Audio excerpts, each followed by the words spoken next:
Tonight, businesses evacuated after a large fire and explosion in Etobicoke. We think because of the heat that things just started to get hot and hot and hot. Reports of exploding propane tanks as flames engulf an industrial complex in Rexdale. The latest in the investigation. Plus, that liquids and gels bag, put it in the bin beside the laptop. Each container must be 100 milliliters or less.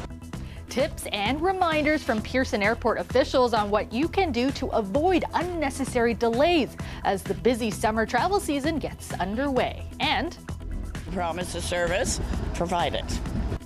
A woman and her brother are speaking out after their Father's Day plans were ruined when their wheelchair taxi failed to show twice. Good evening, I'm Kelda Yoon. We begin in Etobicoke, where numerous businesses were evacuated this afternoon near Rexdale after a large explosion at an industrial complex. Meg Roberts brings us more from the scene. That's the sound of propane canisters exploding. This video captured by a man from a nearby business as he was evacuating the building. It paints a picture of what emergency services were up against when they arrived at Cooper Equipment Rentals on Racine Road. The first in crews, they had propane cylinders exploding in front of them when they pulled in, so we backed everyone off, set up ground monitors and aerials, and just fought it in a defensive mode. Police were called to the scene at around 3:30 this afternoon. There were a number of propane tanks in the backyard. The owner of Cooper Equipment Rentals says it's unclear as to how many exploded, but he believes he knows why they did. We think because of the heat that things just started to get hot and hot and hot until the pressure valve relieved. 3 fire stations were initially called in. The extent of damage is not known yet, but the owner says the most important thing is no one was injured. Tomorrow I'll worry about damages and costs and all that kind of stuff. Right now I'm just thankful that everybody made it out safe and everybody is safe to go home to their families. Fire crews managed to get the scene under control a couple hours after the explosion started and were able to cool the remaining propane canisters. Crews will stay on scene through the evening to make sure a fire doesn't start back up. The fire chief says the department is investigating the cause. Meg Roberts, CBC News, Toronto. An 85-year-old woman was struck and killed this morning by a city street sweeper. Though police are still investigating the circumstances that led to the incident, they say speed likely wasn't a factor. The posted speed limit on the street is 40 kilometers an hour, and being the street sweeper was in operation at the time, it would not be traveling very fast. It happened just after 9 a.m. near Lawrence Avenue East and Leslie Street. Toronto police say the woman was walking eastbound along Tremont Crescent. The 39-year-old driver of the street sweeper was traveling in the same direction. The woman was pronounced dead at the scene. Police say the driver of the street sweeper was distraught after the collision and transported to hospital. The GTA man whose 3 children were killed nearly 7 years ago by a drunk driver has died. Jennifer Neville Lake posted on social media about her husband Edward Lake's passing. 9-year-old Daniel Neville Lake, his 5-year-old brother Harrison, their 2-year-old sister Millie, and the children's 65-year-old grandfather Gary Neville were all killed in September 2015 when the car they were in was hit by a vehicle driven by Marco Muzzo. Muzzo was sentenced to 10 years in prison for impaired driving causing the deaths. He was granted full parole last year after serving 2/3 of his sentence. Officials in Mexico are looking into the deaths of 2 Canadians there. The man and woman were found dead from knife wounds on Monday. A 3rd person was also injured. Now, prosecutors in Mexico say the bodies were found in a hotel or condominium in the Caribbean resort community of Playa del Carmen, and that the male victim was on an Interpol list and wanted for fraud charges. Now, the region has seen several incidents of violence this year involving foreigners, with police linking the crimes to drug and gun trafficking gangs. Lineups and delays have been a big problem at Pearson recently, and the crowds at the airport are expected to get even larger as the summer travel season kicks off today. So, Pearson officials, well, they have some tips and reminders on what you can do to prepare before your flight and to minimize the delays. Greg Ross has more. Traditionally, the summer travel time is our busiest season. With travel picking up, it's going to be very difficult to predict delays at the airport. So more than ever, there's one thing travelers need to do. The best thing is to arrive early. That's our biggest tip. So if you're flying domestically, we've been saying for quite some time, arrive at least 2 hours ahead of time, and that is still what we're saying. If you're flying internationally, you want to be here at least 3 hours ahead. Many weren't taking any chances today. I came way early. She arrived 3.5 hours before her flight to Sweden. This man arrived 6 hours before a flight to Mongolia after his original flight was canceled. We were supposed to fly 2 days ago, and then the flight got canceled due to, a lot of people flying, those kind of problems. Security lineups weren't crazy today, but they can be massive. In order to keep them moving, the Canadian Air Transport Security Authority says travelers need to know what they are allowed to bring on a plane before arriving at the airport. Make sure that the liquids, gels, and aerosols that you have in your carry-on bag meet the volume restrictions. Today, they showed off a number of items people have tried to get through security that are definitely on the banned list.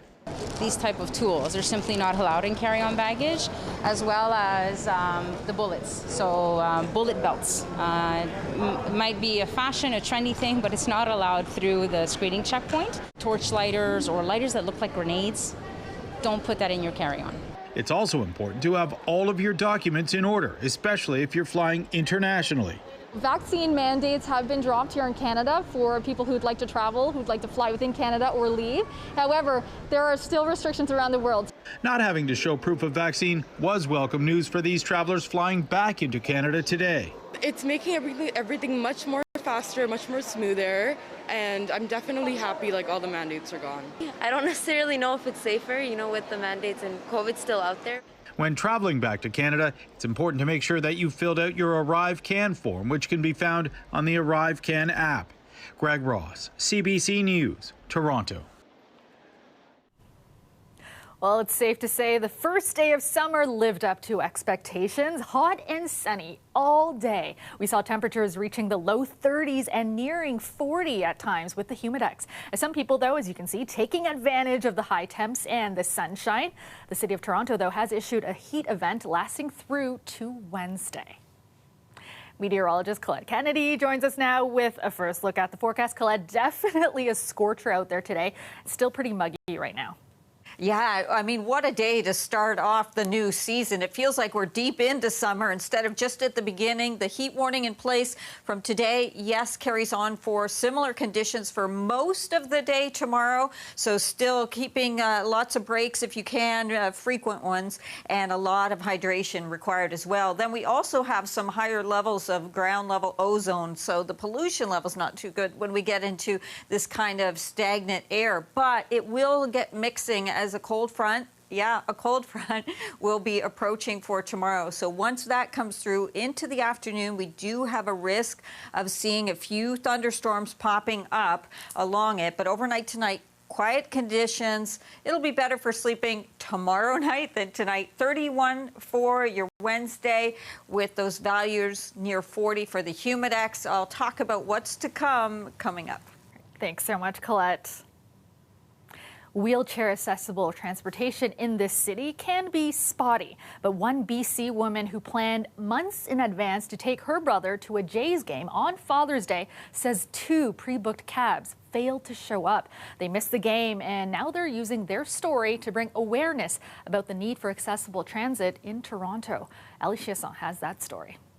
Wendy Stanyon flew in from BC to be with her brother David and take in a Jays game, an outing they planned months in advance. She comes once a year, God bless her little angel heart, and she comes and spoils me for a whole week. And it's a time for me to get out because I can't get around the ounce anymore.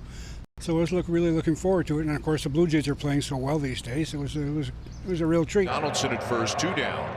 It would have been a real treat, except their wheelchair accessible taxi no-showed twice. I called back, they said call back in a half hour, I called back in a half hour. Meantime, I'm calling other Wheel-Trans places freaking out, and they all said, you have to book weeks ahead. So then I tried Co-op, and that was around noon, and they said, oh yeah, no problem, 15 minutes, half an hour. Sure enough, nothing. No wheelchair cabs in your area. And I said, well, can't you send one to our area? So by about 1:30, I'd sort of given up. We're still in this place where people are dealing with no-shows, and and forgotten about. Luke Anderson from the Stopgap Foundation says Wendy and David's experience shows just how unreliable wheelchair accessible transportation can be in this city. He also points out that sometimes even the plan B of taking public transit doesn't work out. Not all subway stations have an elevator. And some, like David Stanyon, need the extra assistance into a vehicle, which the taxi service provides if the car actually shows up. I think that there's a tremendous opportunity for cab companies to amp up the amount of wheelchair accessible vehicles that are in their fleet. Beck Taxi issued a statement saying, quote, "We are terribly sorry about the delays that people are experiencing in the city of Toronto to get a ride," citing licensing red tape, expensive insurance burdening the drivers, and vehicle maintenance. It's challenging to maintain consistent service. To Dave, it should be simple. If you go as far as providing a confirmation number, show up on time. Simple as that. Because we don't have a whole lot of choices. Wendy and David managed to arrange one last dinner downtown before Wendy flies back to BC tomorrow. The Beck cab showed up this time, already paid for. Ali Chiasson, CBC News, Toronto. There is a responsibility that we tend to take on, and when you're put into that place of responsibility, you have to step up even further. Today marks National Indigenous Peoples Day in Canada. Coming up, I sit down with the first Indigenous Artistic Director of Toronto's Young People's Theatre to talk about his first season at the helm and what we can expect in the fall. Stay with us, we'll be right back. Welcome back. After being interrupted by the pandemic the past 2 years, the sunrise ceremony marking National Indigenous Peoples Day took place again in Toronto.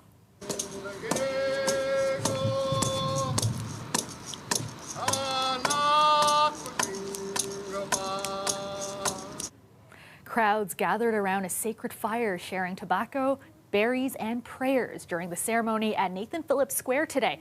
Mayor John Tory saying today the city hasn't always done the best job of involving the Indigenous community. He promised to continue working towards restoring trust and advancing reconciliation with Indigenous residents. It's been a tough couple of years, and certainly for our community, specifically Indigenous people, it's been some challenging times, news of children, but this one day is to celebrate. Crowds also gathering at Yonge Dundas Square to celebrate National Indigenous Peoples Day. Along with music, there were vendors selling Indigenous crafts and jewelry. A concert is also happening at Ashbridges Bay Park tonight to mark the day. Well, Toronto's Young People's Theatre, the country's oldest and largest youth theatre company, is wrapping up its season this month. It is Herbie Barnes' first season as artistic director. The actor and playwright is the first Indigenous person to take on the role in the theatre company's 56-year history. Now, the company is already busy preparing for next season, which will be in person for the first time since the pandemic. I sat down with Barnes to talk about his role and what we can expect in the fall. I have never been here before, so this is exciting for me. It's amazing when it's transformed. In a few months, the seats here will be filled for the first time since the pandemic for the world premiere of Bent Boy, an epic Indigenous tale written by Barnes. Tell me a little bit about Bent Boy. It takes place pre-contact, before any of the settlers came across. And this village is heading into danger. And the elder knows this and has to send somebody off to recover a treasure that was buried years ago and bring it back. But while everyone thinks she will choose her strapping grandson, she chooses Bent Boy instead, an outcast whose spine is curved like the creek.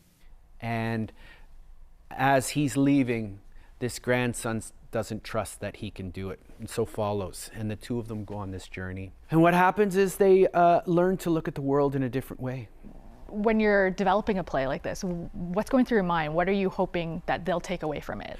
My goal is always to create a better human. What I try and do is look at what's the message that I'm sending, what can young people gain from it, and how can I make them better people, which means it doesn't matter if you agree with the show or the politics of it or that, but at least I'm getting young people to think.